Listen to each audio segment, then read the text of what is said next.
No verão de 2012, na cidade polonesa de Częstochowa, Marta, uma estudante de 19 anos, desapareceu sem deixar rastro. Depois de uma discussão com seu namorado, a rapariga apanhou um autocarro para uma cidade vizinha. Naquela altura, ninguém sabia que Marta estava viva, mas presa numa armadilha. Ela tinha sido raptada e mantida em cativeiro durante quase uma década, privada de todos os sinais de uma vida normal e de liberdade. O mundo só a viu novamente 7 anos depois, e era já uma Marta completamente diferente. 20 de julho de 2012. Marta planeava passar o fim de semana em casa da sua tia na cidade vizinha de Opole. Escolheu um autocarro noturno, comprou um bilhete só de ida e saiu de casa sem levar nada de supérfluo. Apenas uma pequena mala, documentos, telemóvel e algum dinheiro. Nenhum dos seus familiares deu importância a este facto. Marta já era adulta há muito tempo e podia decidir por si mesma como organizar a sua viagem. Segundo o seu namorado, Jakub, antes de partir, Marta estava muito agitada, até irritada. Mais tarde, na polícia, ele diria que o motivo foi uma pequena desavença entre eles, uma discussão doméstica, como muitas que aconteciam.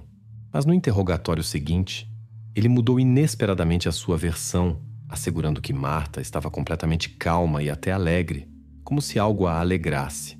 A polícia registrou este testemunho no protocolo, mas deixou-o de lado, sem lhe dar grande importância. No entanto, uma vizinha, uma mulher idosa chamada Janina, declarou inesperadamente que tinha visto Marta no dia seguinte à data oficial do desaparecimento. Segundo a mulher, a rapariga caminhava tranquilamente pela rua na companhia de um homem desconhecido, alto e magro, que Janina nunca tinha visto antes. Este detalhe confundiu muito a investigação, pondo em dúvida a versão inicial, segundo a qual o desaparecimento de Marta ocorrera logo após a chegada do autocarro a Opole. Os testemunhos de Jakub levantavam cada vez mais questões. O jovem ora esquecia detalhes, ora confundia-se na sequência dos acontecimentos e por vezes demonstrava nervosismo e irritação. Os investigadores começaram imediatamente a suspeitar da sua participação no desaparecimento. A polícia realizou vários interrogatórios, chegando a chamar um especialista psicólogo para averiguar se Jakub escondia algo mais. Apesar disso, não foram encontradas provas diretas contra o jovem, e em breve a investigação chegou a um impasse. O segundo suspeito tornou-se o homem desconhecido, visto pela vizinha. A polícia tentou reconstituir a sua imagem com base no testemunho de Janina, mas o retrato robô resultante era demasiado vago e não deu qualquer resultado. Foram também verificadas as gravações das câmaras de videovigilância da estação de autocarros, mas a única coisa que se conseguiu encontrar foi a silhueta pouco visível de um homem a caminhar ao lado de Marta. O seu rosto estava escondido por um capuz.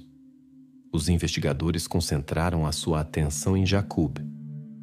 O seu comportamento, as constantes mudanças de testemunho, a instabilidade emocional, tudo isto falava contra ele. A polícia obteve autorização para verificar as suas chamadas telefônicas, realizou uma busca na sua casa, mas novamente não encontrou nada de suspeito. Entretanto, o jovem, sentindo-se perseguido, começou a evitar o contato com a polícia, recusou-se a fazer comentários públicos e, com o tempo, mudou-se para outra cidade. Gradualmente, a sua figura passou para segundo plano, mas durante todo este tempo ninguém tentou perceber por que é que Marta comprou um bilhete só de ida. Ninguém perguntou por que é que o seu telemóvel deixou de dar sinal apenas 1 hora depois de entrar no autocarro. Estes detalhes passaram despercebidos e a investigação foi morrendo gradualmente, dando lugar a novos incidentes mais atuais. Em novembro de 2019, num subúrbio tranquilo de Częstochowa, aconteceu um evento aparentemente banal. Os vizinhos contactaram a polícia com queixas sobre um cheiro estranho vindo da casa de um assistente social, Marek Lewandowski, de 50 anos. O homem era respeitado pela comunidade, Trabalhava com famílias desfavorecidas, ajudava os sem-abrigo e fora repetidamente premiado pela sua contribuição para a vida pública da cidade. Nada o indicava como um potencial criminoso. Quando a polícia chegou à sua casa, nada pareceu suspeito. Uma casa normal e bem cuidada de um residente comum. Mas durante a inspeção da cave, os agentes notaram um armário maciço, demasiado encostado à parede. Os funcionários afastaram o móvel e descobriram atrás dele uma porta de metal que levava a uma sala cuidadosamente escondida. Lá dentro havia escuridão, ar viciado e condições absolutamente impróprias para a vida. E então, viram-na. Num colchão sujo estava sentada uma mulher exausta, quase sem dar sinais de consciência do que se passava. Ela estava em silêncio e apenas olhava para um ponto fixo. Era Marta. A mesma Marta que desaparecera em 2012. Durante todo este tempo, ela esteve ali perto, muito perto da sua casa, mas completamente isolada do mundo, privada de tudo o que é humano, transformada numa criatura sem passado nem futuro. Os policiais perceberam. O caso de Marta estava apenas a começar e toda a verdade ainda estava escondida na escuridão daquela sala. O passado do namorado de Marta começou a emergir gradualmente. A investigação começou a analisar cada detalhe da sua biografia e descobriu que Jakub não era tão simples como parecia à primeira vista. O rapaz, anteriormente calmo e discreto, adquiriu subitamente traços muito mais complexos. Os polícias, ao investigarem as versões do desaparecimento de Marta, decidiram analisar mais detalhadamente a figura do seu namorado. Inicialmente parecia uma formalidade, uma etapa necessária do trabalho. Mas em breve surgiram detalhes alarmantes. Descobriu-se que Jakub já era conhecido da polícia. O seu nome figurava num caso que fora investigado apenas 1 ano antes do desaparecimento de Marta. Segundo documentos oficiais, em fevereiro de 2011, Jakub foi detido sob a acusação de comportamento agressivo. O incidente ocorreu numa festa no centro de Częstochowa. Várias testemunhas afirmaram que após uma breve altercação, Jakub atacou subitamente um conhecido seu, causando-lhe ferimentos graves. A vítima apresentou queixa à polícia, mas o caso foi rapidamente arquivado depois de as partes chegarem a um acordo. Embora oficialmente as acusações tenham sido retiradas, a informação sobre as tendências agressivas do rapaz permaneceu nos arquivos da polícia e agora jogava contra ele. Estes dados levaram a polícia a voltar a prestar muita atenção ao jovem. Anteriormente tinham levado em conta os seus testemunhos confusos, mas agora a investigação tinha um motivo real para duvidar da sua sinceridade. No interrogatório, Jakub, confrontado com perguntas sobre o conflito passado, mostrou um nervosismo evidente. Os polícias notaram como seu humor mudava assim que se falava daquela noite. O rapaz ora tentava evitar a resposta, ora dizia que tinha sido um erro e que já tinha mudado há muito tempo. Mas as palavras soavam inseguras, pouco convincentes, e isso só aumentou as suspeitas.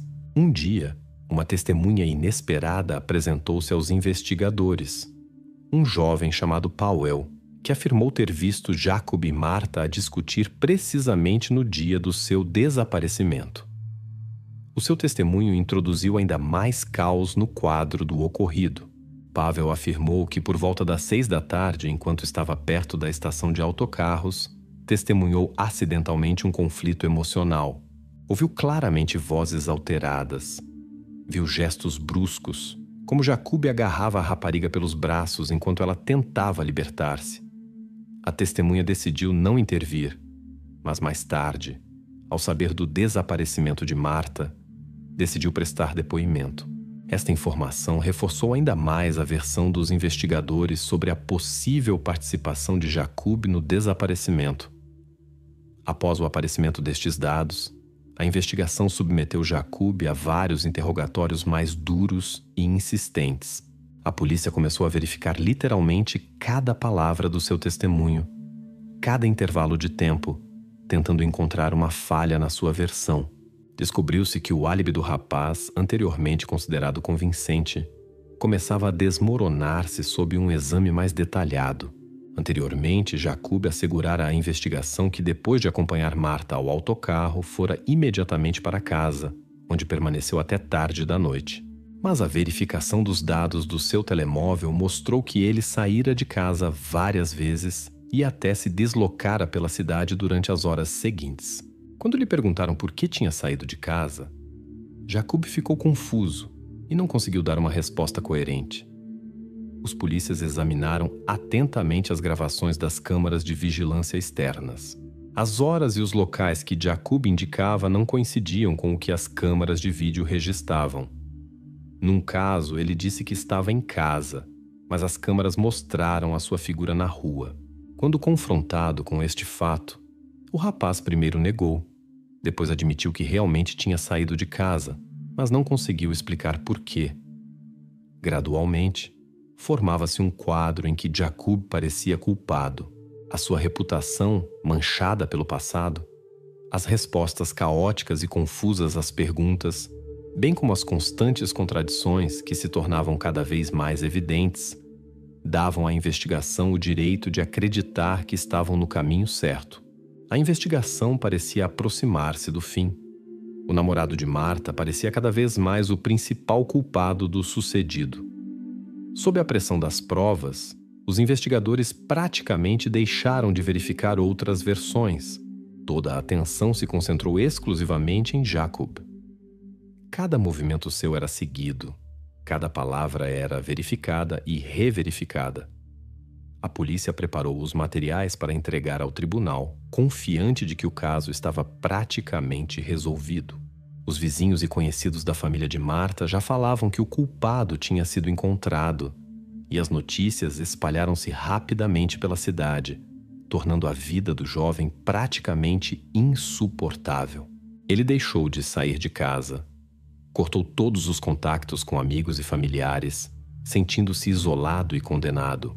Mas quando os investigadores já tinham formado quase definitivamente a versão da culpa do jovem, surgiu uma testemunha completamente inesperada.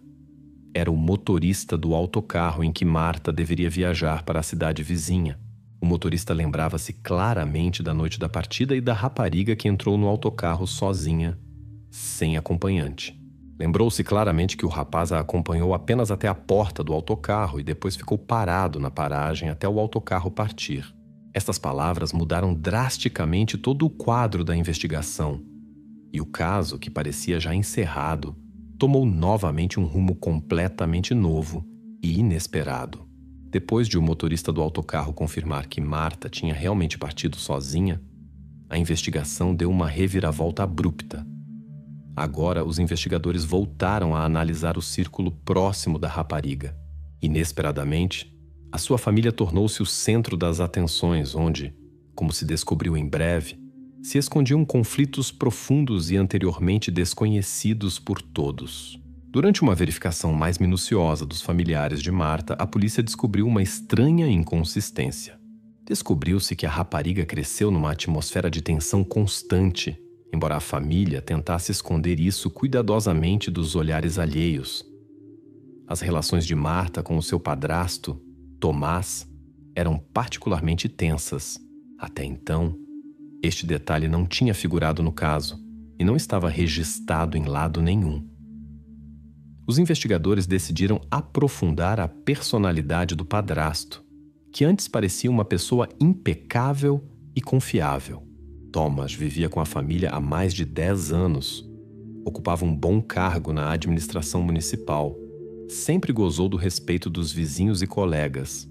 Aparentemente nada denunciava as suas relações tensas com a enteada, mas numa análise mais detalhada, o quadro tornou-se muito mais sombrio. Durante os novos interrogatórios, a mãe de Marta, Alicia, deu testemunhos estranhos e contraditórios. Num momento, afirmava que as relações da sua filha com o marido eram ideais, de confiança e calmas. Depois, inesperadamente, como que deslizando em lapsos, admitia que surgiam regularmente conflitos entre eles cuja causa permanecia obscura até para ela mesma. Os investigadores notaram como era difícil para ela manter uma linha de comportamento consistente. como se tentasse convencê-los, e a si mesma, de que tudo estava calmo e bem na sua família.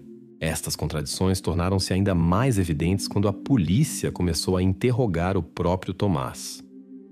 O padrasto de Marta, geralmente calmo e autoconfiante, parecia agora tenso e irritado. Começou a evitar respostas diretas, dando explicações vagas sobre onde estava no dia do desaparecimento da enteada. Tornou-se imediatamente óbvio para os investigadores que o homem estava a esconder algo ou a tentar ocultá-lo. Os policiais decidiram reexaminar as circunstâncias do dia em que Marta desapareceu, orientando-se agora pelas palavras dos membros da família e do círculo mais próximo.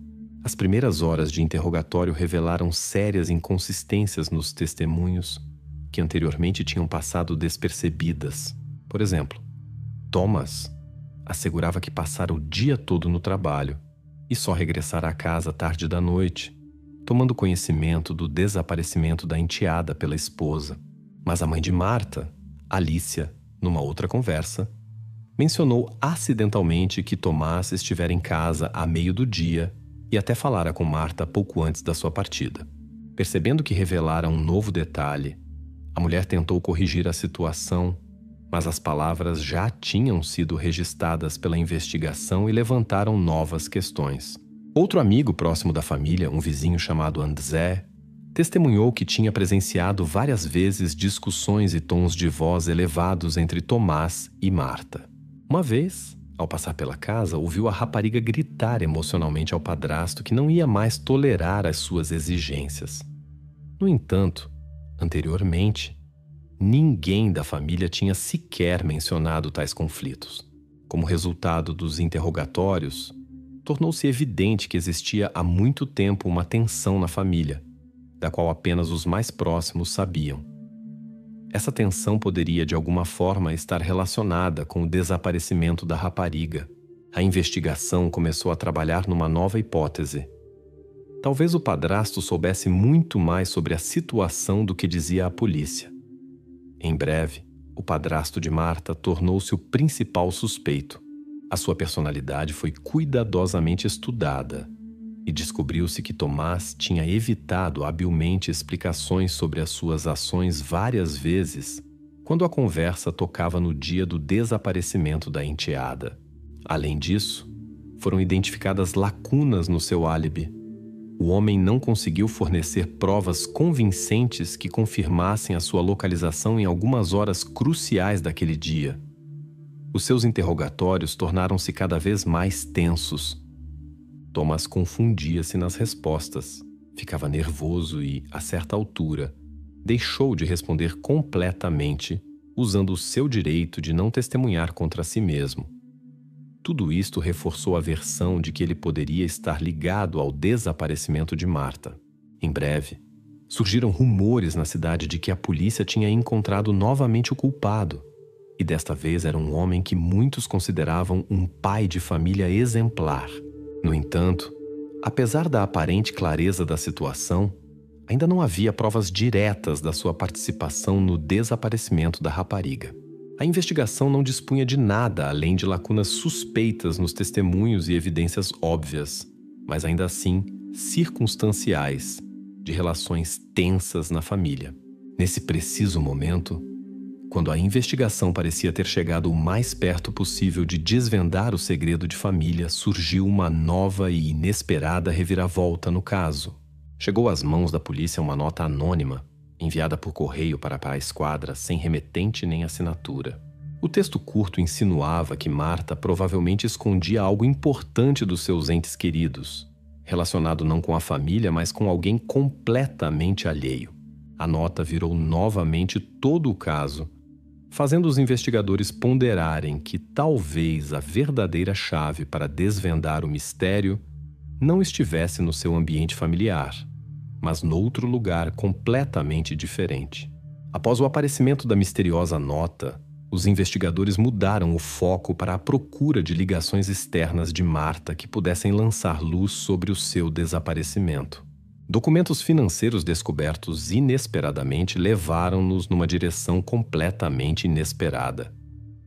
O nome que figurava nos documentos pertencia a um assistente social local, que nunca antes tinha estado sob o radar da polícia.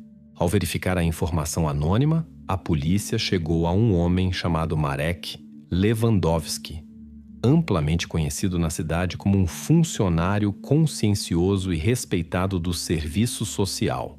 Marek ajudava regularmente os mais necessitados, famílias em situações difíceis e pessoas geralmente evitadas pela sociedade. Por isso, a sua reputação era impecável, e os investigadores duvidaram inicialmente que tal pessoa pudesse estar ligada ao desaparecimento da rapariga.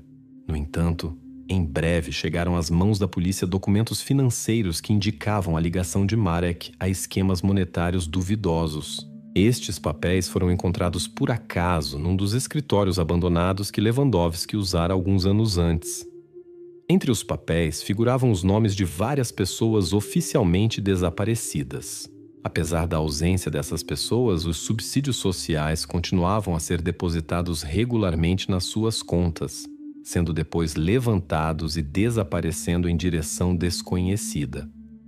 Um dos nomes na lista destacava-se nitidamente dos restantes: Marta. A polícia verificou as contas bancárias e descobriu que, após o seu desaparecimento, os subsídios estatais continuaram a ser transferidos regularmente durante quase 3 anos. Esta era uma informação completamente nova, que nunca antes tinha chegado ao conhecimento da investigação. Alguns dias depois, os investigadores encontraram-se com um homem chamado Łukasz, uma testemunha que inesperadamente relatou ter visto o assistente social e Marta no dia do seu desaparecimento. Łukasz lembrou-se de como, à noite, cerca de meia hora antes da partida do autocarro, Marek e a rapariga estavam perto de um pequeno café não muito longe da estação.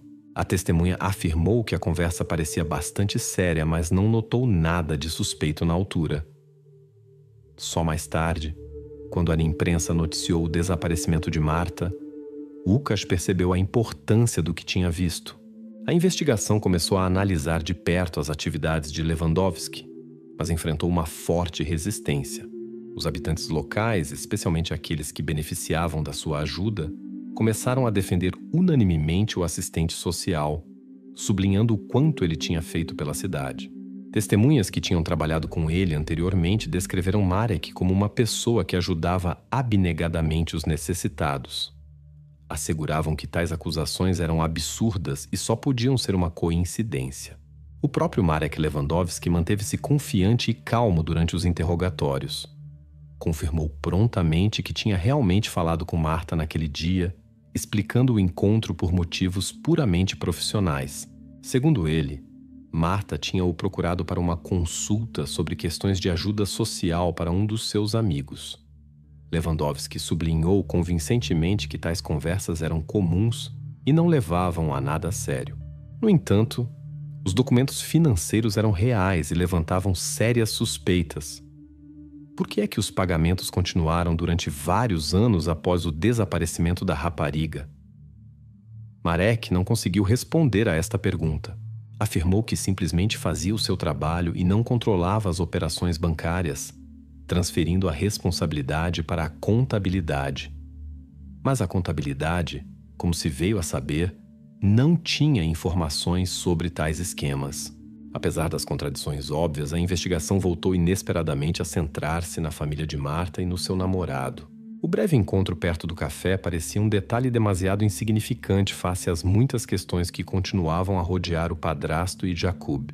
Recomeçou a verificação dos seus testemunhos, e o caso de Marek Lewandowski foi temporariamente colocado em segundo plano. Parecia que os polícias tinham perdido novamente o foco principal da investigação, mergulhando em versões já trabalhadas anteriormente. Os investigadores organizaram novos interrogatórios, tentando encontrar uma falha nos álibis de Jakub e Thomas, mas não conseguiram obter qualquer informação nova. Tudo o que anteriormente parecia suspeito não obteve confirmação posterior, e em breve a investigação voltou a estagnar. Quando a investigação estava prestes a entrar novamente num beco sem saída, a polícia recebeu inesperadamente novas informações de uma das testemunhas que anteriormente defendia Lewandowski. O homem, que desejou permanecer anônimo, admitiu inesperadamente que tinha mentido ao confirmar a inocência do assistente social. Contou que o fizera a pedido pessoal de Marek, que o convencera de que a polícia estava a tentar destruir a sua reputação e o trabalho da sua vida.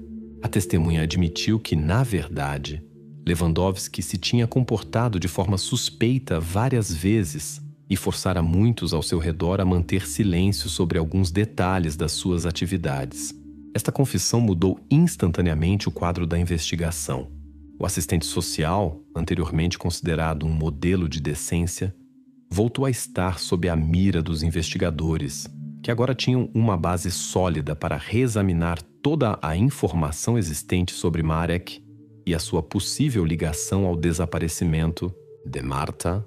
Depois de a polícia receber a confissão da testemunha sobre os falsos testemunhos, todos os detalhes começaram a encaixar-se rapidamente numa única imagem. Ficou finalmente claro que por detrás do desaparecimento de Marta estava um homem que durante muito tempo ninguém sequer suspeitara seriamente: o assistente social Marek Lewandowski. Ele, que parecia a todos um cidadão exemplar e um ajudante atencioso dos mais necessitados, revelou-se um homem capaz de um crime cruel para preservar a sua reputação. Naquele dia de verão, Marta ia mesmo viajar para Opole, como as testemunhas tinham contado anteriormente. No entanto, enquanto esperava pelo autocarro, testemunhou acidentalmente uma conversa telefônica de Lewandowski que ele conduzia descuidadamente na rua. Na conversa, o assistente social mencionava quantias de dinheiro, apelidos de pessoas desaparecidas e esquemas de desvio de subsídios sociais através de contas fictícias. Marta, sem compreender totalmente o que ouvira, percebeu, no entanto, que se tornara testemunha acidental de um crime grave. Quando Marek a notou por perto, interrompeu imediatamente a chamada e aproximou-se dela, tentando perceber o que exatamente ela tinha conseguido ouvir. Assustada, Marta, não querendo problemas, tentou afastar-se, mas o assistente social insistiu em conversar. Propôs irem a um café ali perto, onde começou a averiguar cuidadosamente se a rapariga tinha percebido a gravidade do que ouvira. Quando Marta, preocupada e não querendo problemas, disse que não tinha percebido nada e não ia denunciar a ninguém, Marek não acreditou nela. Com medo de ser desmascarado, tomou uma decisão precipitada: convencê-la a entrar no seu carro, prometendo discutir a situação calmamente. No entanto, em vez de conversar, levou-a para a sua própria casa, onde já tinha sido previamente equipada uma pequena sala secreta, que ele usava ocasionalmente para esconder temporariamente documentos e fundos obtidos fraudulentamente. Lá, ele trancou Marta, esperando resolver o problema em breve e encontrar uma forma de se livrar da ameaça de ser desmascarado. Mas os dias transformaram-se em semanas, as semanas em meses, e o homem nunca encontrou uma saída para a situação. A rapariga permaneceu sua prisioneira, efetivamente isolada do mundo exterior. Ao mesmo tempo, os familiares e o namorado de Marta, assustados e desnorteados, davam testemunhos confusos e contraditórios. A sua confusão explicava-se apenas pelo medo de possíveis acusações, bem como pela completa incompreensão da situação. Na verdade, nem o seu namorado, nem o padrasto, nem a mãe tinham qualquer relação com o desaparecimento. A sua única culpa foi terem cometido erros em pânico, que desviaram a investigação do verdadeiro criminoso. Agora, depois de a testemunha confessar ter prestado falsos testemunhos, todo o esquema fraudulento de Lewandowski foi finalmente desmascarado. As verificações mostraram que, ao longo de vários anos, ele conseguira apropriar-se de grandes somas de dinheiro destinadas a ajudar os necessitados. Nas listas de pessoas que recebiam subsídios, os investigadores encontraram vários outros nomes de desaparecidos. Tornou-se óbvio que Marta estava longe de ser a única pessoa que descobrira acidentalmente os crimes do homem. Quando Marek percebeu que a polícia o tinha descoberto definitivamente, decidiu fugir. Deixando tudo para trás, dirigiu-se à fronteira com a Alemanha, esperando perder-se entre a multidão de turistas. A polícia, tendo recebido atempadamente informações sobre as suas intenções, organizou um grupo operacional para o interceptar. A situação desenvolveu-se rapidamente. Marek foi detido literalmente nos últimos minutos antes de conseguir atravessar a fronteira. Os interrogatórios foram rápidos. O assistente social, confrontado com provas irrefutáveis, confessou tudo. Contou como durante longos anos organizara e mantivera os esquemas criminosos, como mantivera Marta em cativeiro e o que planeava fazer a seguir. Lewandowski não tentou justificar-se, admitindo que caíra na armadilha das suas próprias ações e dera um passo desesperado na tentativa de esconder os seus crimes. No mesmo dia, a polícia libertou Marta. A rapariga, tendo passado quase 10 anos num espaço confinado, estava completamente destroçada física e psicologicamente. Os médicos confirmaram que as consequências do seu cativeiro nunca seriam totalmente superadas. A sua memória fora danificada por longos anos de isolamento e estresse, e o seu estado não lhe permitia levar uma vida normal. Marta fora salva, mas a sua identidade anterior estava perdida para sempre. Marek Lewandowski foi considerado culpado por uma série de crimes e condenado a 25 anos de prisão. O tribunal proferiu o veredito rapidamente e de forma imparcial, reconhecendo a gravidade dos seus atos. A reputação que o homem construíra tão cuidadosamente ao longo dos anos foi destruída em poucos dias, e o seu nome tornou-se sinônimo de traição e engano. Esta história não tem um final feliz. Sim, a verdade foi descoberta. O criminoso punido. Marta libertada.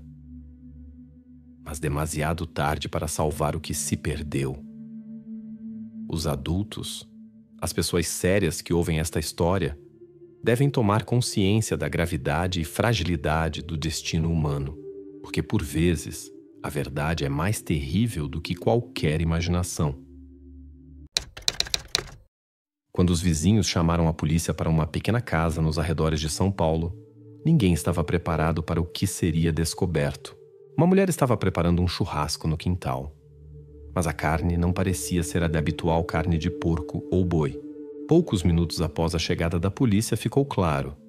Naquele quintal havia ocorrido uma tragédia familiar que chocou até os investigadores mais experientes. São Paulo, junho de 2015. Região da Penha, um bairro tranquilo e sem nada de especial na periferia nordeste da cidade. Uma casa térrea na esquina, cercada por uma cerca mal cuidada e arbustos densos, sempre pareceu estranha aos vizinhos. Quintal mal cuidado, janelas opacas e um silêncio eterno, interrompido apenas por raros surtos de barulho. A casa pertencia a Márcia Oliveira, uma mulher de 43 anos, que vivia ali com seu filho Lucas, cuja idade estava longe da maioridade. Naquela noite, algo mudou. Por volta das 9 da noite, a vizinha, Dona Luísa, sentiu um cheiro estranho e acre que, como ela descreveu mais tarde aos investigadores, era desagradável demais até para a carne queimada. Sua atenção foi atraída pelos movimentos estranhos de Márcia. A mulher várias vezes olhava nervosamente pela janela e depois voltava rapidamente. Luísa ficou preocupada e compartilhou sua observação com outro vizinho, Carlos Fernandes, um homem idoso que normalmente não se envolvia nos assuntos dos outros, mas desta vez decidiu verificar a situação. Carlos se aproximou cautelosamente da cerca e viu Márcia jogando algo apressadamente em uma velha churrasqueira de metal no quintal, cobrindo-a com a tampa. O cheiro tinha se intensificado nesse momento, e Carlos sentiu que algo não estava certo. Ele voltou para casa e ligou para a polícia, explicando ao operador que suspeitava de algo errado. O que exatamente estava acontecendo no quintal da vizinha nem passou pela cabeça de Carlos. 20 minutos depois, uma viatura de patrulha chegou à casa.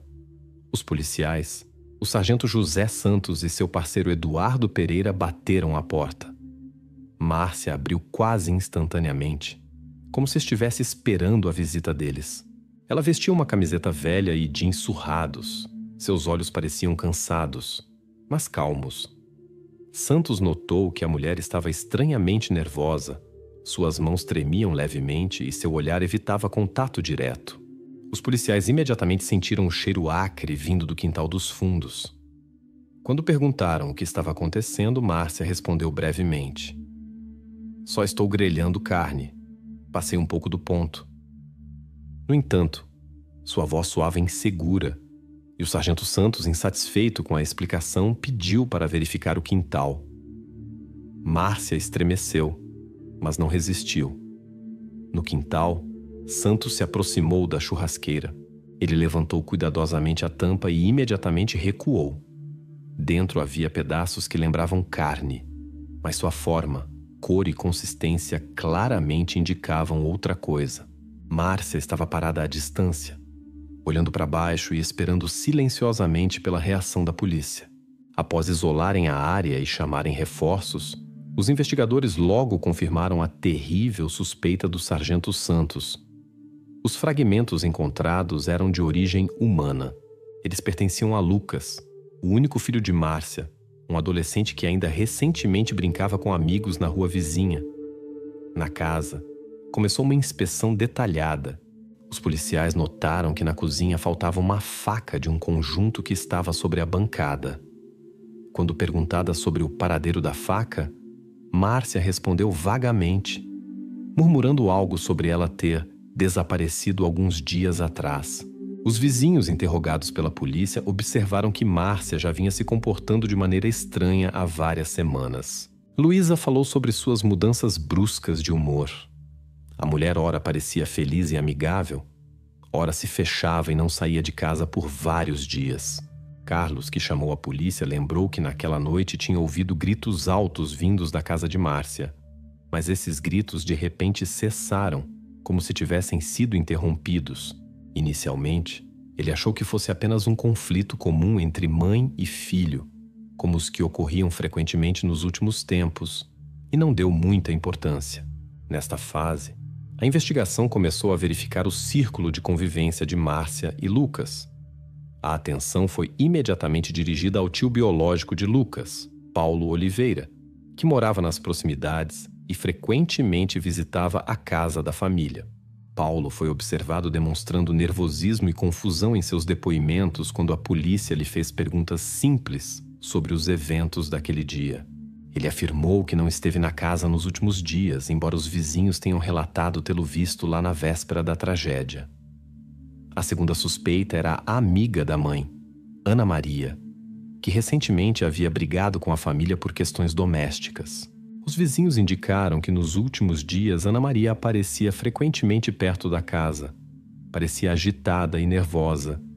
E uma das testemunhas até afirmou tê-la visto discutindo com Márcia pouco antes dos eventos trágicos. A polícia imediatamente deteve Paulo Oliveira para interrogatório. Durante a conversa, o homem ficou muito nervoso, confundiu datas e eventos, contradizendo a si mesmo, o que causou sérias suspeitas na investigação. Parecia que o caso estava caminhando para uma conclusão, e a polícia estava próxima de acusar o tio de envolvimento no ocorrido.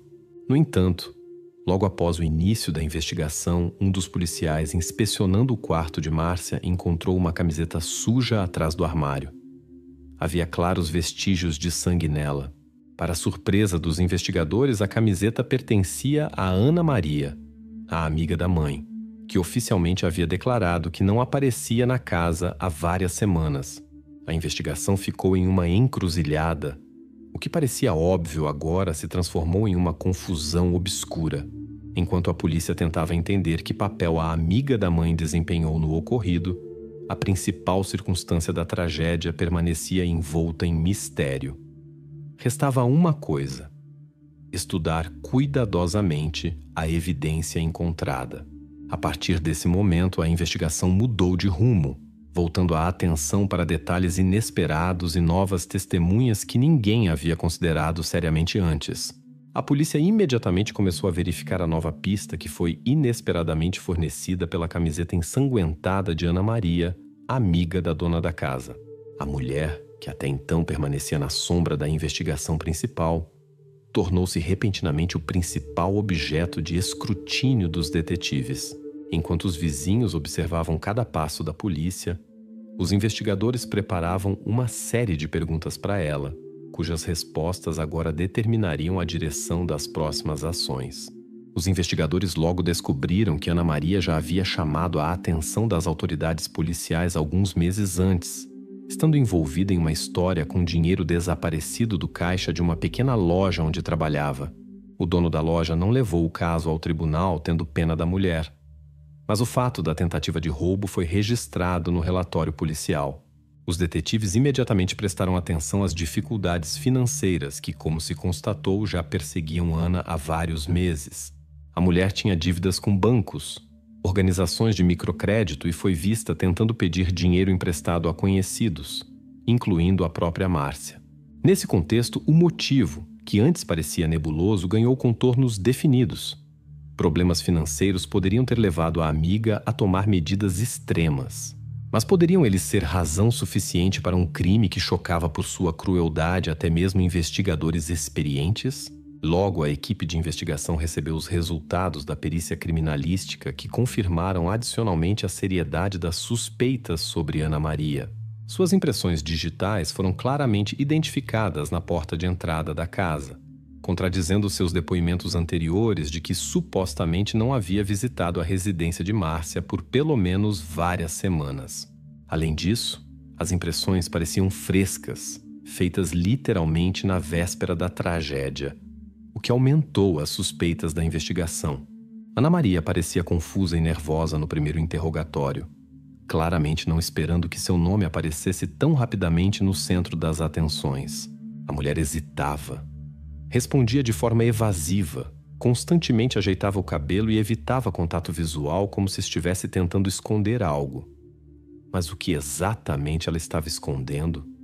O crime ou algo mais? O investigador da polícia, Roberto Alves, fez a Ana Maria uma pergunta simples sobre seu paradeiro na noite do ocorrido. A mulher insistiu firmemente que não se aproximou da casa da amiga. Ela descreveu detalhadamente sua rota. Primeiro uma visita ao mercado de alimentos na rua vizinha, depois uma longa conversa telefônica com um parente de outro bairro e, mais tarde, uma visita à farmácia. Ana listou confiante lugares e horários, tentando provar sua falta de conexão com a tragédia. Mas os policiais notaram imediatamente inconsistências em suas palavras. Acontece que a farmácia que ela mencionou fechou mais cedo naquele dia devido a um problema técnico. Quando os detetives apontaram essa contradição, Ana ficou visivelmente confusa e começou a se atrapalhar em seus depoimentos, alegando que possivelmente confundiu os dias. Suas respostas se tornaram menos confiantes, o que provocou atenção adicional da polícia à sua versão dos eventos. Quanto mais Ana Maria falava, mais profundas se tornavam as dúvidas dos investigadores. Essas contradições levaram a investigação a suspeitar que Ana poderia ter distorcido deliberadamente os fatos, tentando esconder sua presença na casa. Os policiais verificaram cuidadosamente suas palavras e receberam várias confirmações inesperadas de que a mulher estava nas proximidades do local da tragédia exatamente no intervalo de tempo crucial. Um dos vizinhos afirmou tê-la visto perto da casa de Márcia naquela mesma noite, o que fez a polícia duvidar ainda mais das palavras da suspeita. Além disso, a pressão sobre Ana Maria aumentou quando os investigadores começaram a relacionar suas dívidas passadas e tentativas de pegar dinheiro emprestado com o motivo do crime. Criou-se a impressão de que o quadro da investigação finalmente ganhou contornos claros e lógicos. A mulher já estava quase oficialmente declarada a principal suspeita, e parecia que a investigação estava seguindo na direção certa. O caso, que inicialmente parecia um enigma sem evidências óbvias, gradualmente adquiriu os contornos de uma tragédia envolvendo dinheiro e desespero. No entanto, no dia seguinte, a investigação recebeu uma gravação de uma câmera de segurança instalada perto do mercado de alimentos que Ana Maria mencionou em seu álibi inicial. A fita foi examinada com especial minúcia e, surpreendentemente para todos os detetives, Ana estava dizendo a verdade, pelo menos parcialmente. A câmera a capturou exatamente no horário indicado, exatamente onde ela afirmou. Além disso, a mulher no vídeo parecia calma, o que contrastava fortemente com seu comportamento nervoso durante os interrogatórios. Agora a investigação estava novamente em um impasse. Ana Maria, recentemente quase declarada culpada, inesperadamente recebeu forte confirmação de sua versão. A gravação da câmera forçou a polícia a revisar conclusões já prontas e voltar ao ponto de partida, onde havia mais perguntas do que respostas. No entanto, os investigadores ainda tinham evidências não utilizadas, e a atenção agora foi forçada a voltar-se para outros detalhes e outras pessoas que antes não chamavam a atenção dos detetives. O que parecia claro ficou novamente confuso, deixando os investigadores diante da necessidade de reconsiderar tudo novamente. Parecia que a polícia estava novamente no início da investigação depois que o álibi de Ana Maria foi confirmado pelos registros das câmeras de segurança. Os investigadores voltaram a estudar o círculo social da família para entender onde poderia estar escondida a chave para a tragédia.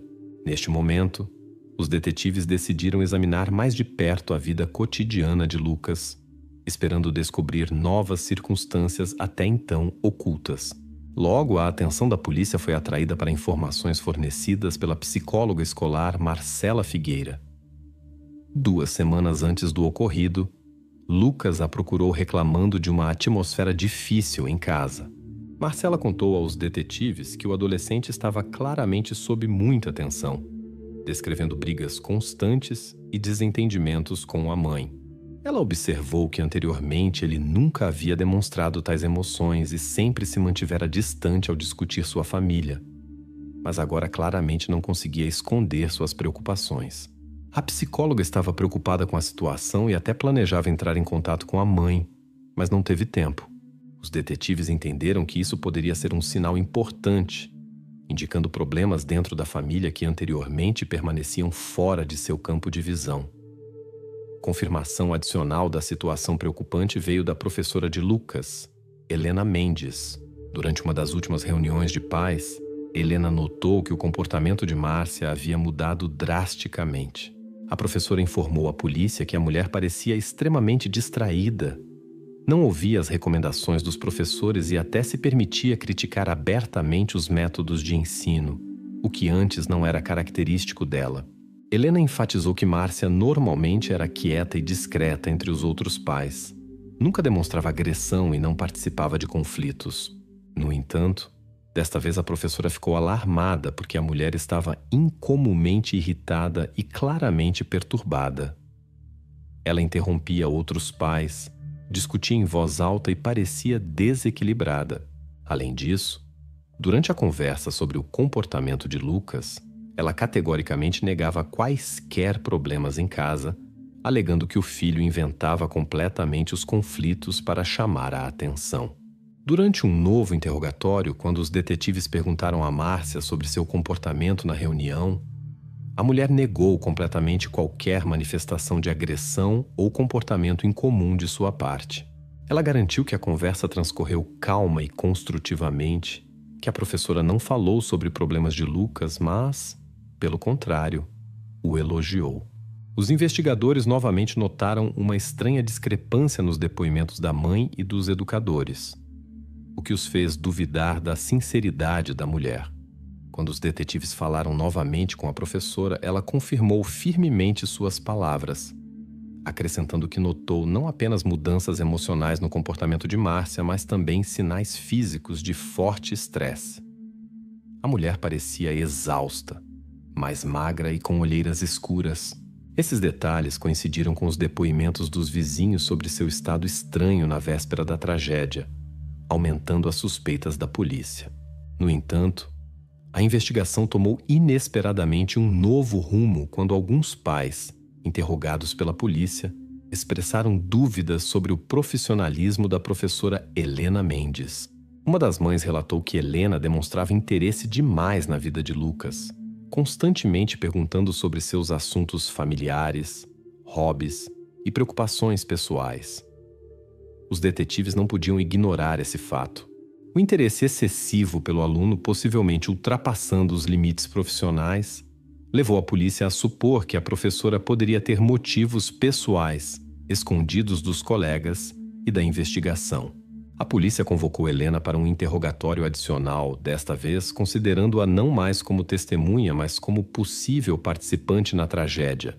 A mulher ficou chocada com essa reviravolta nos acontecimentos e negou categoricamente quaisquer motivos pessoais. No entanto, a investigação se concentrou temporariamente nela, verificando suas correspondências, contatos e possíveis ligações pessoais com a família. Os resultados da verificação logo mostraram que Helena Mendes não tinha conflitos pessoais óbvios ou motivos que pudessem levar ao crime. No entanto, as suspeitas continuaram a pairar por algum tempo, fazendo com que a polícia se distraísse de outras pistas importantes e se afundasse ainda mais em versões contraditórias. Quando parecia que a investigação havia novamente chegado a um beco sem saída, os peritos forenses relataram mais uma descoberta, anteriormente despercebida no caos da inspeção do local do crime. Na gaveta da mesa de cabeceira de Márcia foi encontrado um bilhete. O texto era curto e duro, composto por várias frases ameaçadoras. A caligrafia não pertencia nem a Márcia, nem a Lucas, e não se parecia com a escrita de nenhum dos suspeitos. Este bilhete era claramente direcionado contra a família, mas quem o escreveu permanecia um mistério.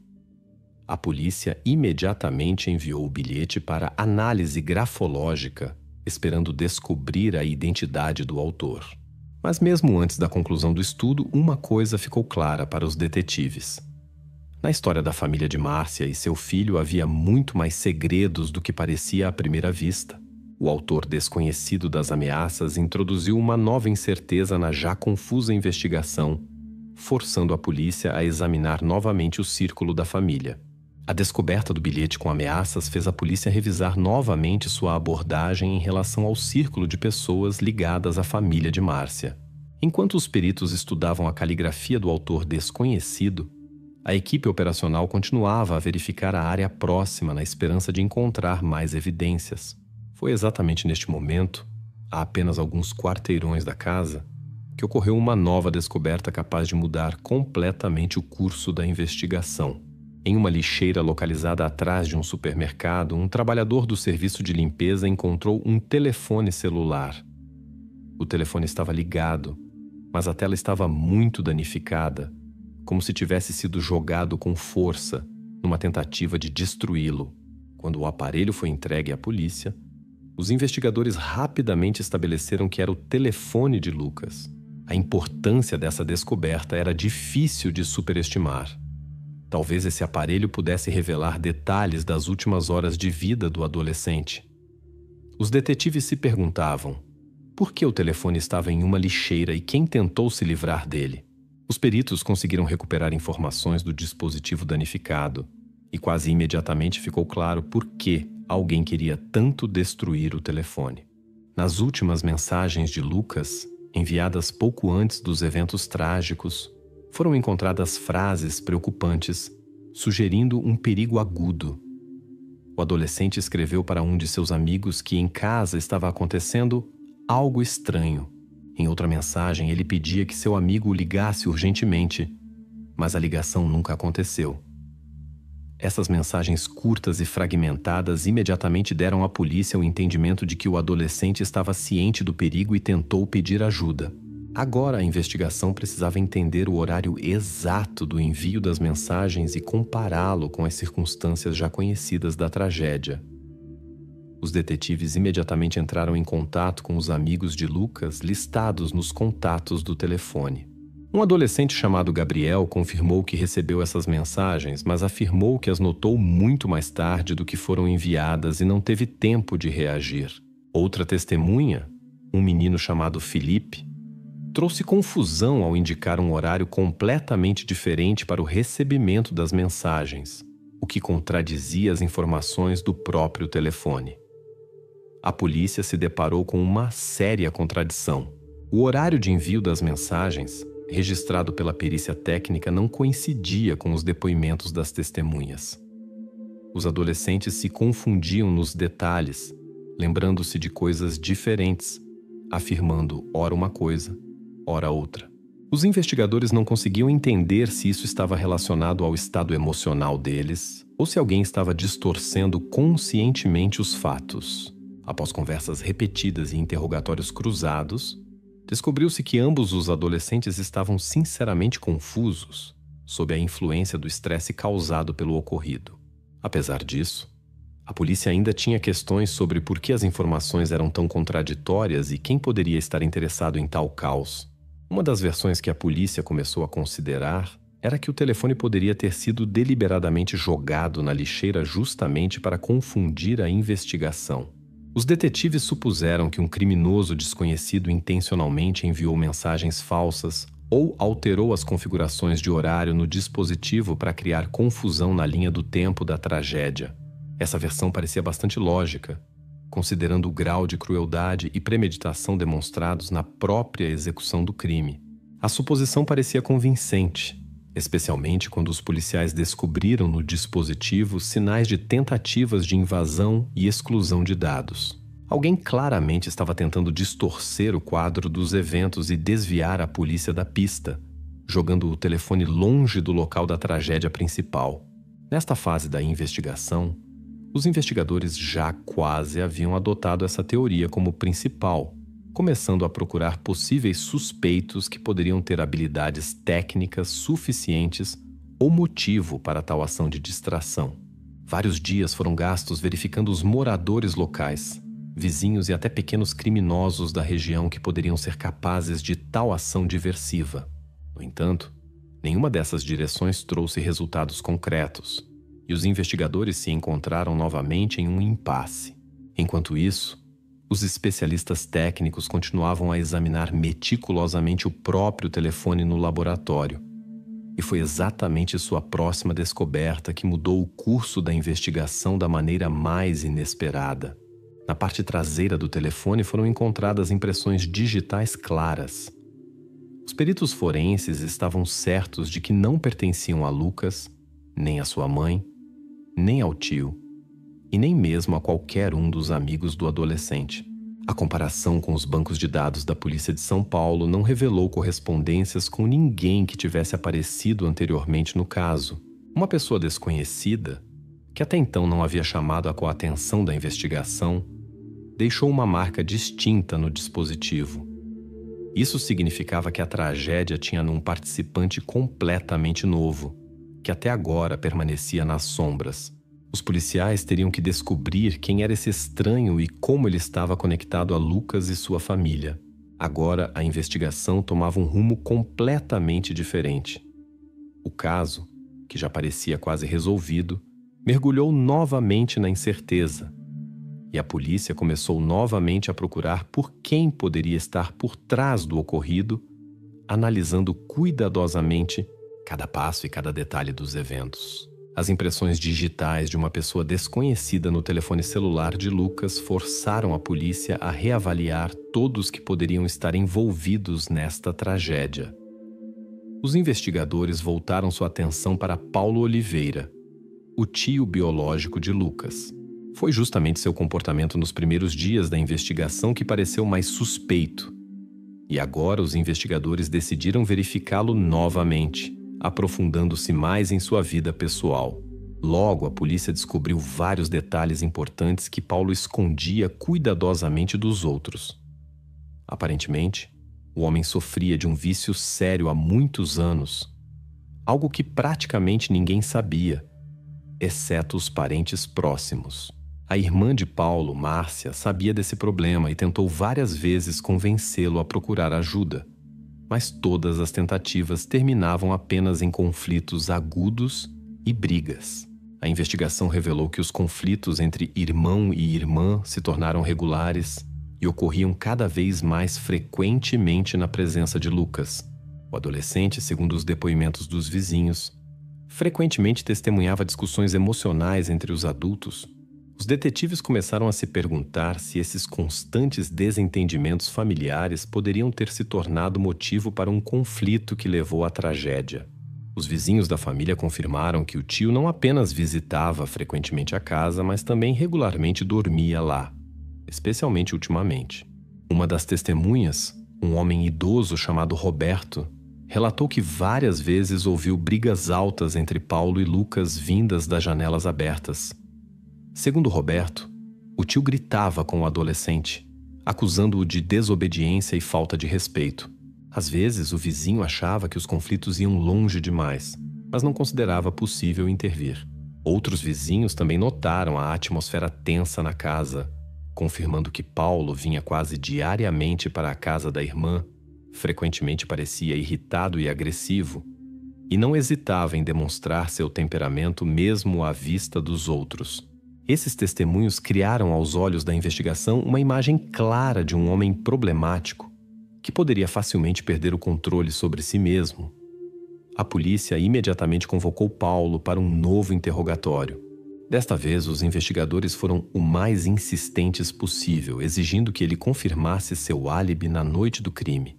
O homem afirmou com confiança que não havia entrado na casa de Márcia nos últimos dias antes da tragédia e que estava naquela hora em um bairro completamente diferente de São Paulo, na casa de conhecidos, cujos nomes ele imediatamente mencionou. No entanto, ao verificar seu depoimento, os policiais rapidamente encontraram contradições. Um dos amigos de Paulo afirmou que na noite da tragédia, o tio realmente esteve em sua casa, mas saiu muito mais cedo do que Paulo havia alegado. Outra pessoa mencionada em seu álibi não conseguiu confirmar que o viu naquele dia. Essas inconsistências levantaram sérias dúvidas na investigação sobre a sinceridade do suspeito, fortalecendo as suspeitas sobre seu envolvimento. A polícia continuou a fazer perguntas detalhadas, fazendo Paulo ficar cada vez mais nervoso. O homem começou a se confundir, esquecer detalhes e repetir suas palavras com irritação. Esse comportamento claramente não ajudou em sua defesa, e os investigadores estavam convencidos de que ele escondia o verdadeiro desenrolar dos eventos daquela noite. Neste ponto da investigação, a figura de Paulo parecia à polícia uma candidatura quase perfeita para o papel de criminoso.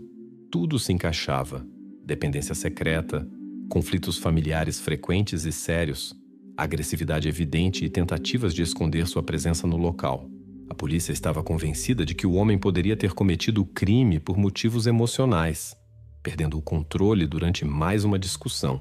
A pressão sobre Paulo aumentava a cada hora, e os investigadores já começavam a considerá-lo como o principal suspeito. Seus vizinhos e conhecidos confirmavam que o homem era capaz de ações impulsivas e imprevisíveis, especialmente nos momentos de agravamento da dependência. Esta informação foi cuidadosamente registrada nos autos, e a investigação começou a preparar a acusação, sentindo que finalmente havia encontrado o verdadeiro culpado.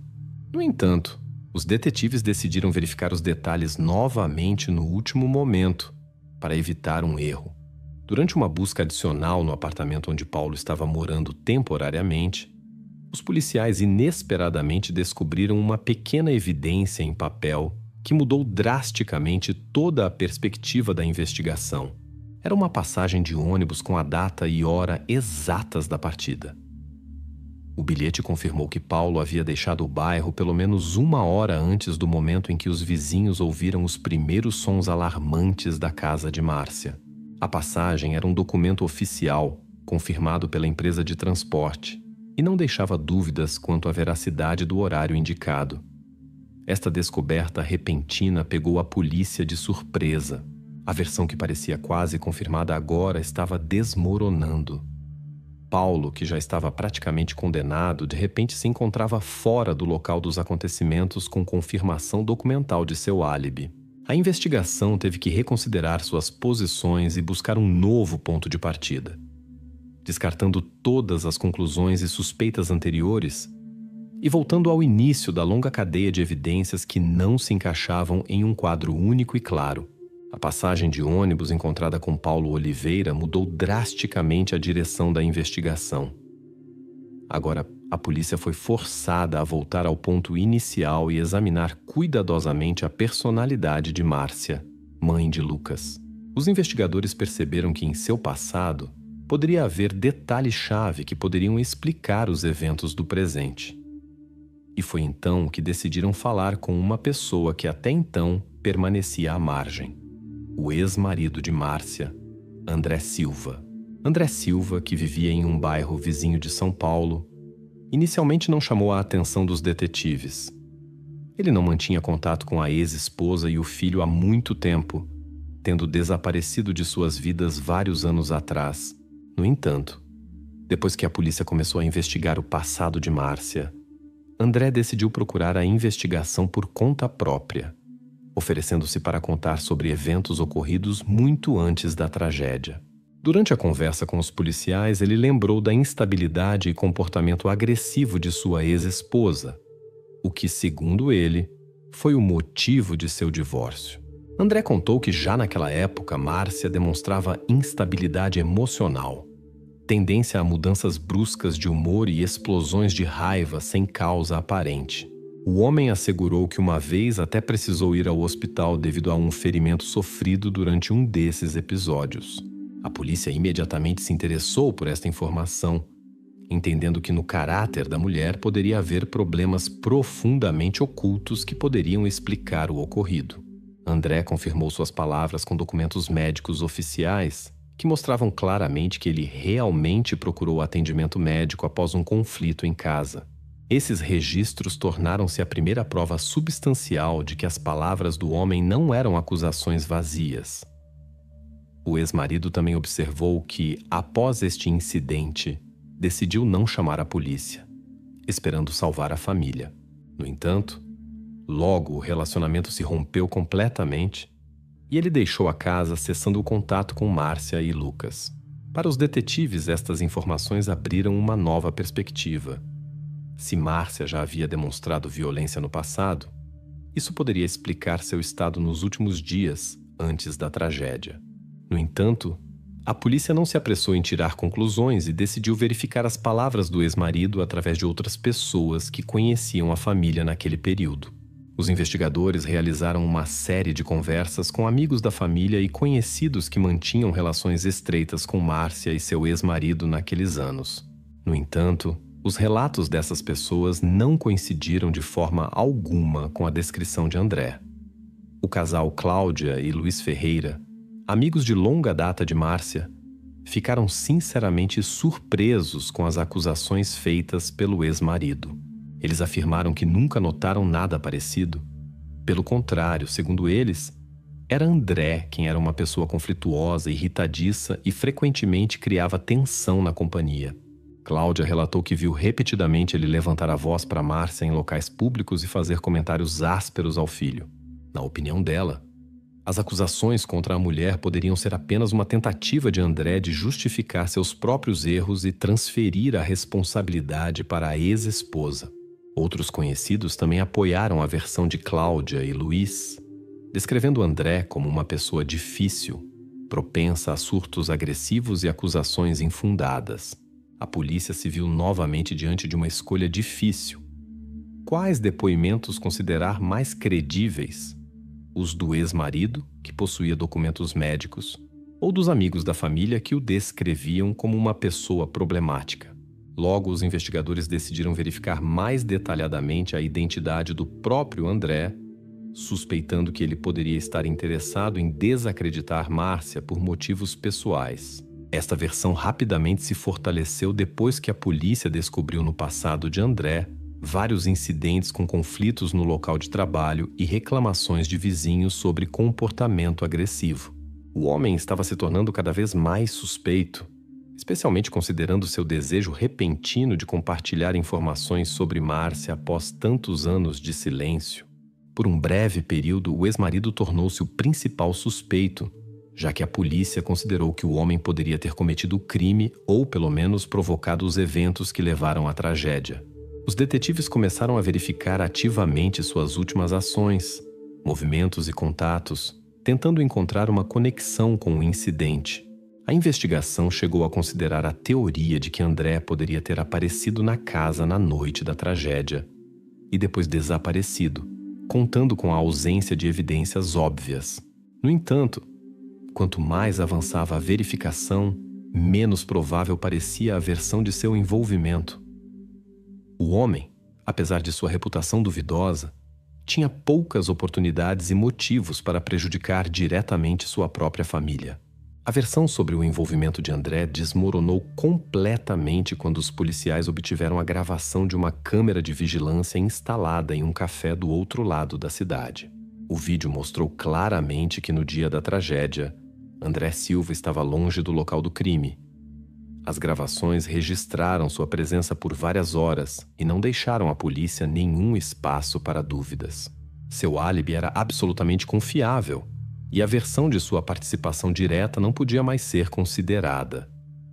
A polícia se encontrou em um impasse, onde cada nova evidência e cada versão levavam apenas a novas perguntas. A investigação da tragédia voltou novamente para Márcia e seu círculo, na esperança de encontrar entre as pessoas próximas aqueles detalhes ocultos que finalmente poderiam lançar luz sobre este caso. Depois que o álibi do ex-marido de Márcia foi confirmado pela gravação da câmera, os investigadores voltaram a estudar os vizinhos e outras testemunhas do incidente. Neste momento, quando parecia que a investigação estava novamente atolada em uma confusão de contradições, uma das vizinhas, Dona Luísa, inesperadamente procurou a polícia com uma nova revelação, capaz de virar todo o caso. Dona Luísa morava exatamente em frente à casa de Márcia e já havia se comunicado com a polícia várias vezes antes, mas até agora não havia mencionado nada parecido. Agora ela inesperadamente declarou que na noite da tragédia viu Márcia com uma faca nas mãos perto de sua casa. Luísa confessou que observou esta cena pela janela quando ouviu sons altos e saiu para verificar o que estava acontecendo na rua. Na fraca luz do poste, ela aparentemente viu claramente a silhueta de uma mulher que caminhava nervosamente de um lado para o outro, segurando uma grande faca de cozinha. Era a mesma noite em que a polícia recebeu uma chamada e descobriu uma cena horrível no quintal. A polícia imediatamente se interessou pelos motivos pelos quais Dona Luísa permaneceu em silêncio até agora e decidiu contar tudo apenas agora, quando a investigação quase havia chegado a um beco sem saída. Durante o interrogatório, a mulher parecia muito tensa e claramente com medo de algo. Sob a pressão das circunstâncias, Luísa informou que no dia seguinte à tragédia, Márcia a visitou pessoalmente.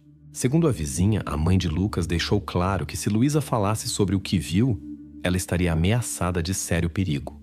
Essas palavras, reforçadas pelo comportamento agressivo e extremamente nervoso de Márcia, assustaram tanto a senhora idosa que ela decidiu manter o que viu em segredo. A polícia ganhou um motivo sério para considerar Márcia não apenas como uma possível testemunha ou parente da vítima, mas como uma participante direta dos eventos. Mas os investigadores precisavam verificar cuidadosamente a credibilidade do depoimento de Dona Luísa antes de tomar uma decisão final. Os detetives imediatamente começaram a comparar as palavras de Luísa com outros depoimentos de testemunhas e evidências previamente coletadas no caso. Contradições surgiram quase imediatamente. Outros vizinhos afirmaram que ao mesmo tempo Márcia estava em um lugar completamente diferente. Eles aparentemente a viram na porta da frente da casa, falando ao telefone. Várias pessoas confirmaram que a mulher estava realmente à vista e não poderia estar simultaneamente na casa da vizinha com uma faca. Os policiais chamaram Luísa novamente para interrogatório, tentando descobrir se ela poderia ter se enganado ou exagerado o que viu devido ao estresse. No entanto, Luísa insistiu firmemente. Segundo ela, lembrava-se perfeitamente da faca e do comportamento de Márcia, que parecia extremamente tensa e agitada. Os investigadores tentaram entender o motivo da vizinha. Seria uma antipatia pessoal, uma tentativa de vingança por algo, ou simplesmente um desejo de chamar atenção para si mesma. As suspeitas da polícia logo se voltaram para a própria Dona Luísa. Os investigadores suspeitaram que a mulher poderia ter dado falso testemunho por razões pessoais, por exemplo, devido a uma antiga rixa com Márcia, ou simplesmente pelo desejo de chamar atenção. Os vizinhos confirmaram que as relações entre as mulheres realmente nem sempre foram boas. Luísa reclamou repetidamente do barulho e da desordem no quintal de Márcia e até procurou o policial do bairro sobre isso. Esses fatos fizeram os investigadores duvidarem da sinceridade das palavras da senhora idosa, e por algum tempo seu depoimento foi quase completamente desconsiderado como irrelevante ou falso. Dona Luísa foi advertida sobre sua responsabilidade por falso testemunho e novamente ficou à margem da investigação. No entanto, os detetives decidiram realizar uma perícia adicional para confirmar ou refutar definitivamente suas palavras. Os criminalistas encarregados deste caso voltaram a examinar uma das principais provas materiais: a faca encontrada no quintal da casa. Até agora, esta arma era considerada como um provável, mas não totalmente confirmado meio do crime. Agora, os especialistas compararam o caráter dos danos na faca com outras evidências, e os resultados foram extremamente inesperados. A perícia confirmou que os ferimentos da faca coincidem completamente com a forma e tamanho da faca de cozinha encontrada. Isso significava que Dona Luísa, contrariando todas as dúvidas da polícia, poderia estar dizendo a verdade. A faca realmente estava nas mãos de Márcia na noite do incidente, e sua ameaça à vizinha poderia muito bem ser real. Os investigadores ficaram atônitos com esta descoberta, pois ela mais uma vez questionava tudo o que se sabia sobre o caso até agora. Agora, a investigação tinha que reconstruir o quadro dos eventos, considerando esta nova e extremamente séria evidência, que em um instante mudou a posição de Márcia aos olhos da polícia. E agora a investigação tinha que dar o passo decisivo para a solução final de toda esta complicada tragédia. A confirmação das palavras de Dona Luísa sobre a faca encontrada colocou Márcia novamente no centro da investigação. Os investigadores decidiram estudar mais profundamente a personalidade da mãe de Lucas, reconhecendo que por trás de sua calma e comportamento habitual poderiam estar escondidos problemas sérios que ninguém suspeitava.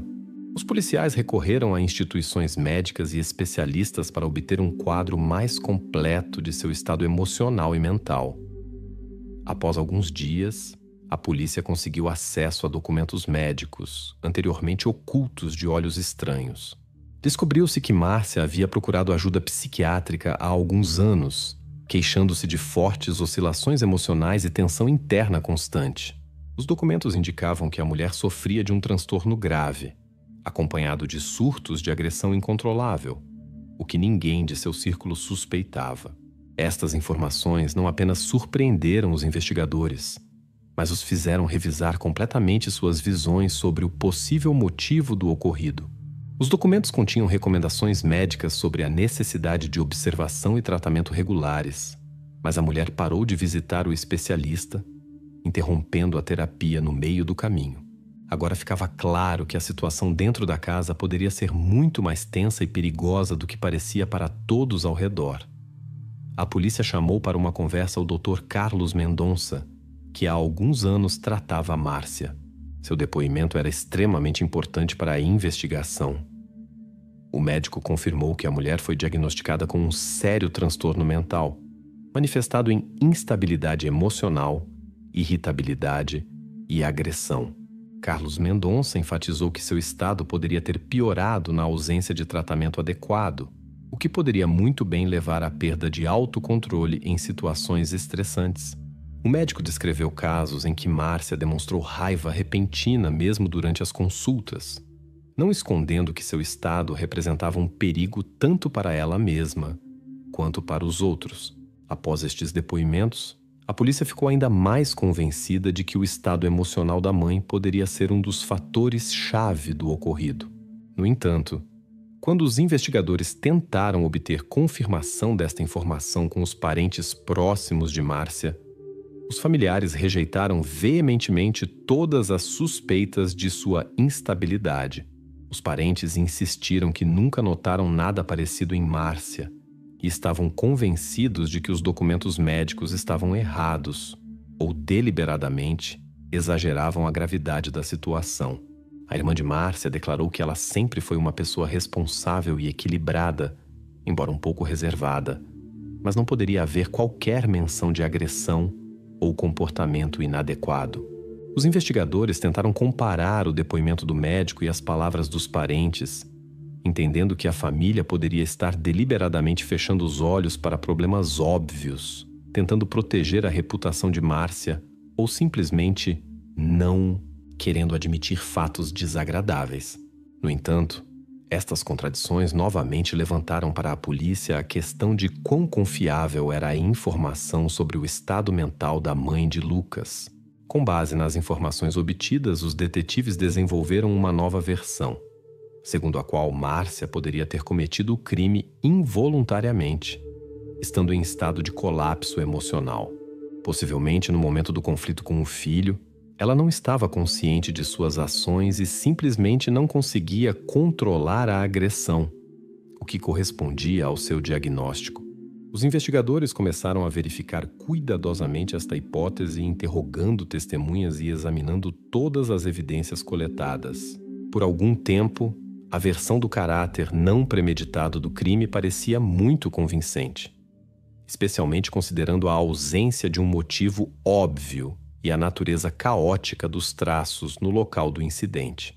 Os detetives até começaram a considerar a opção de realizar uma perícia psiquiátrica especial para confirmar ou refutar oficialmente esta teoria.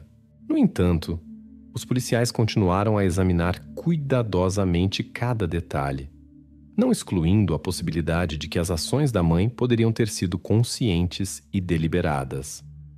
Qualquer conclusão apressada nessa situação poderia levar a um erro sério. Foram precisamente os resultados da nova perícia criminal que mudaram completamente o quadro do ocorrido, colocando um ponto final na discussão sobre o estado da mãe.